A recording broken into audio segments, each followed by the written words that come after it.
Welcome back to Open Window Politics. They're going to be going through 538's new model for the makeup of the House of Representatives and what they predict the outcome will be during the 2024 elections on the congressional level. So right off the bat, as you can see here, we have about an average of Republicans winning control of the House 52 out of 100 times, with Democrats, of course, winning 48 out of 100 times.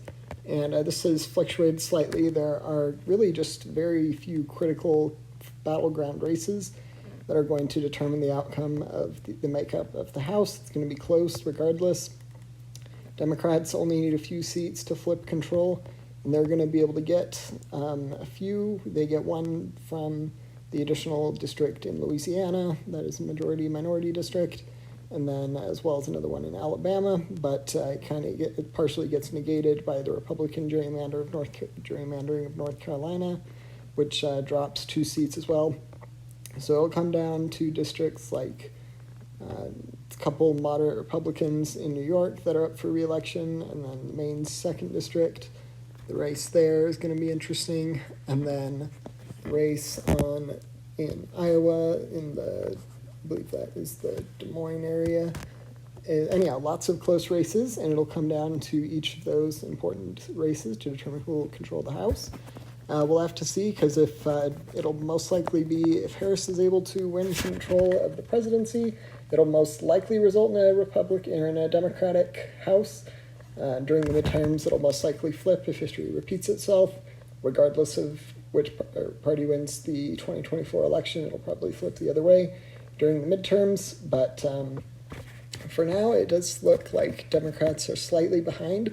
It is still pretty much 50-50. There is a minor lead for the Republican Party, but it's going to be interesting because currently Harris is projected to win on the presidential level by a narrow margin. So if Harris is able to do that, it might be enough to flip the House back to Democratic control, and the Senate is almost certainly going to be in Republican control.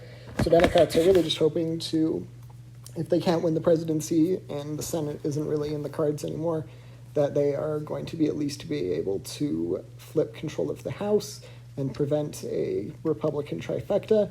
We'll have to see if that ends up coming to fruition. Currently, Harris is favored to win on the presidential level, so it may not even be needed, but we'll have to see what ends up happening.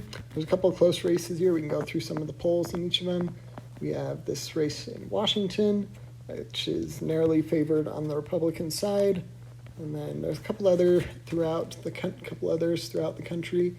In Nebraska, I believe this is a flip, I think. So that's a seat flipped for the Democrats to gain a seat there.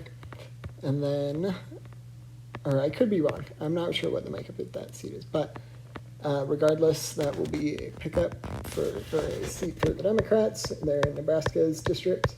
That will most likely be voting for Harris on the presidential level, so it would be likely that it would vote for the Democratic House candidate in the Omaha region on the congressional level.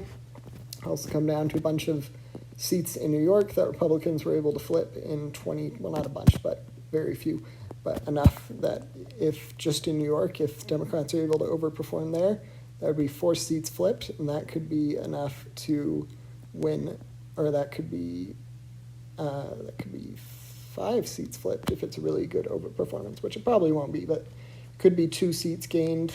I think that battleground one is currently held by a Republican, but regardless, it's going to be close, and we'll have to see what ends up happening.